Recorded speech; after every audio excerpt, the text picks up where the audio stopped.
73 segundos. Eso es cuánto tiempo voló el Challenger antes de convertirse en una bola de fuego. Pero la verdadera pesadilla comenzó en el segundo 74. Mientras el mundo observaba la columna de humo, una gran sección de la nave todavía estaba volando, intacta y viva.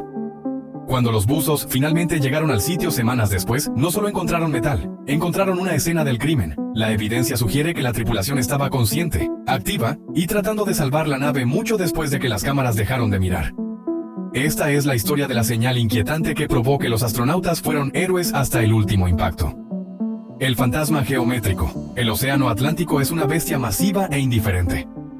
En el invierno de 1986, había tragado el orgullo del programa espacial estadounidense. La búsqueda del Challenger no era solo una misión de recuperación. Era una cacería desesperada de respuestas en un ambiente hostil. La Marina había desplegado una flota de barcos para escanear el fondo del océano, cubriendo casi 1.300 kilómetros cuadrados de arena movediza. Era como tratar de encontrar una aguja en un pajar, excepto que el pajar está bajo el agua y moviéndose. Durante semanas, los operadores de sonar miraron sus pantallas hasta que les ardían los ojos. La mayoría del tiempo, no era nada, un refrigerador hundido o un viejo barril de petróleo. Pero aquí está el detalle. Las aguas frente a Cabo Cañaveral no estaban vacías. Este era el apogeo de la Guerra Fría. Mientras los estadounidenses buscaban su transbordador perdido, los soviéticos estaban observando. Había reportes de barcos de inteligencia rusos erizados de antenas justo afuera de la zona de exclusión. La Marina de Estados Unidos estaba paranoica de que los soviéticos pudieran intentar robar tecnología clasificada del campo de escombros. Los buzos estaban trabajando bajo la sombra de un Ni-200 potencial incidente internacional. Entonces, a principios de marzo, el ritmo de la búsqueda se rompió. El USS Preserver estaba corriendo una línea de sonar de barrido lateral en un sector de baja probabilidad. El operador observaba la imagen desplazándose del fondo marino y de repente se sentó derecho. Apareció una señal que no tenía sentido. Usualmente, cuando una aeronave golpea el agua a alta velocidad, se destroza en confeti. Pero esta señal era diferente. Era un retorno duro y sólido con bordes afilados. Tenía geometría. La naturaleza no hace ángulos rectos y definitivamente no crea grandes estructuras rectangulares en medio de una planicie de arena. El operador llamó al puente. Marquen este contacto. El barco dio la vuelta. La imagen se agudizó. Era un objeto grande sentado pesadamente en el limo, de aproximadamente 9 metros de largo. La sala quedó en silencio. Las dimensiones no coincidían con las alas o la cola. Solo había una parte del transbordador que tenía ese tamaño y forma. Era el compartimento de la tripulación. Pero había algo perturbador sobre la señal. Estaba demasiado intacto. Todos habían asumido que la destrucción a 14.000 metros de altura fue total, que el vehículo había sido vaporizado, pero la sombra en la pantalla contaba una historia diferente. Sugería que una pieza masiva de la nave había sobrevivido la bola de fuego. Y si el compartimento estaba intacto, eso significaba que los astronautas podrían haber estado dentro cuando golpeó el agua. El estado de ánimo cambió de una búsqueda técnica a una realización aterradora. Esto ya no era solo una inmersión de salvamento. Era un descenso a una tumba. La pesadilla balística. Para realmente entender el horror de lo que los buzos estaban a punto de encontrar, tenemos que rebobinar a la mañana del 28 de enero. La historia oficial es que un sello de goma falló porque hacía frío. Eso es verdad, pero no es toda la historia. En la mañana del lanzamiento, las temperaturas de Florida se desplomaron a bajo cero. Los anillos O, dentro de los cohetes propulsores sólidos, se convirtieron en plástico duro y perdieron su capacidad de sellar. Los ingenieros rogaron a la NASA que retrasara, pero la presión para lanzar era demasiado alta. Lanzaron de todos modos. A los 73 segundos, el sello falló. Un chorro de llama quemó a través del tanque y el transbordador se desintegró. Pero aquí está lo que la mayoría de la gente no se da cuenta. No fue una explosión, fue una ruptura aerodinámica. El transbordador no explotó como una bomba. Fue despedazado por fuerzas del viento porque estaba volando de lado al doble de la velocidad del sonido. Esta distinción es crucial. Si hubiera sido una detonación de alto explosivo, todo habría sido pulverizado. Pero porque fue una ruptura estructural, grandes piezas sobrevivieron. Las alas se desprendieron, la cola se rompió. Pero el compartimento de la tripulación, construido para ser la parte más fuerte de la nave, se arrancó de la bahía de carga. La cabina estaba volando libre. En ese momento, los astronautas todavía estaban atados.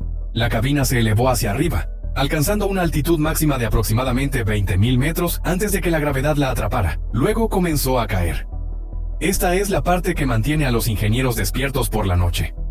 El destello fue visto por millones, pero la supervivencia de la cabina fue un secreto enterrado en los datos.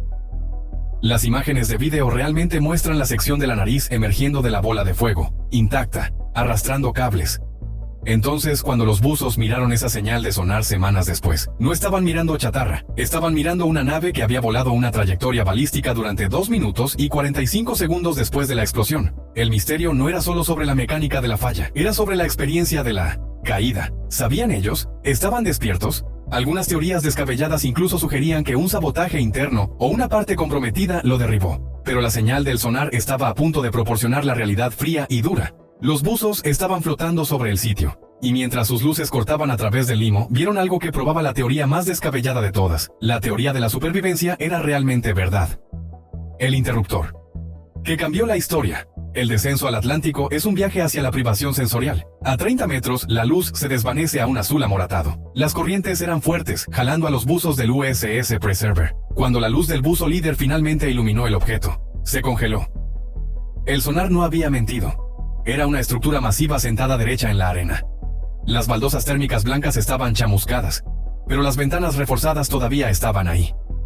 A través del agua turbia, los buzos podían ver dentro de la cubierta de vuelo. No estaba vacía, los asientos estaban ahí, los paneles de control estaban ahí. La cabina había sido aplastada por el impacto de golpear el agua a 320 km por hora, pero todavía era una habitación reconocible. Este descubrimiento envió una onda de choque a través del equipo. Encontrar la cabina mayormente intacta significaba que la explosión no los terminó. La caída los terminó. Los buzos tuvieron que trabajar con extremo cuidado. Esta era una escena del crimen, y aquí es donde la historia se pone más oscura. Cuando los ingenieros finalmente trajeron los restos a la superficie y secaron los paneles de control, encontraron la prueba irrefutable. 3 interruptores específicos en el panel de instrumentos habían sido movidos. Estos eran interruptores que solo podían ser movidos por una mano humana después de la ruptura. Los investigadores miraron los PEPs, paquetes de aire personal de egreso. Estos son suministros de aire de emergencia en la parte trasera de los asientos. Para activarlos, tienes que alcanzar detrás de tu cabeza. 4 paquetes fueron recuperados, 3 habían sido activados. Y escucha esto, el paquete del piloto Mike Smith estaba encendido, pero su paquete estaba ubicado detrás de su asiento, en un lugar que él no podía alcanzar, mientras estaba atado. Eso significa que o Ellison Onizuka o Judith Resnick se inclinó hacia adelante y encendió su aire por él. Esto lo cambia todo. Prueba que por al menos varios segundos después de que el transbordador se desintegró, la tripulación estaba viva, consciente y tratando de ayudarse mutuamente. No fueron vaporizados, estaban trabajando en el problema. Si la cabina mantuvo su presión, habrían estado despiertos durante los 2 minutos y 45 segundos completos de la caída. Habrían visto el cielo cambiar de negro a azul y escuchado el rugido del viento. La señal perturbadora encontrada por los buzos no era solo el metal. Era la prueba forense de esta pesadilla. Los interruptores mostraban intención. Los paquetes de aire mostraban instinto de supervivencia. El piloto incluso había movido interruptores eléctricos para tratar de restaurar la energía a la cabina muerta. Estaba peleando hasta el último segundo. Esta evidencia convirtió el desastre del Challenger de una tragedia a una historia de heroísmo definitivo. No entraron en pánico. Hicieron sus trabajos. Pero la NASA permitió que la narrativa del final instantáneo se mantuviera por años porque la verdad, que cayeron hacia su final mientras trataban de arreglar la nave, hacía que la negligencia de la decisión de lanzamiento se sintiera criminal. Enterrado en concreto. Incluso décadas después, el desastre del Challenger permanece envuelto en una neblina de especulación que se niega a disiparse. La imagen de esa columna dividida contra el cielo de Florida es uno de los traumas definitivos del siglo XX, y cuando ocurre una tragedia de tal magnitud, la mente humana lucha por aceptar una explicación simple y mecánica. Estamos programados para buscar una narrativa que coincida con la escala del horror. Queremos una trama compleja, un villano en las sombras, o un gran esquema, no solo un anillo, o de goma congelado que falló porque hacía demasiado frío afuera. Esta necesidad psicológica de encontrar orden en el caos ha dado a luz a una subcultura de teorías descabelladas, que han persistido mucho después de que el humo se disipó. Hasta el día de hoy hay quienes creen fervientemente que la explosión no fue un accidente, sino un acto de guerra. La más persistente de estas teorías sugiere que el KGB saboteó el lanzamiento usando un arma escalar o un láser para detener la iniciativa de defensa estratégica Guerra de las Galaxias de Estados Unidos. ¿Hay alguna prueba? No.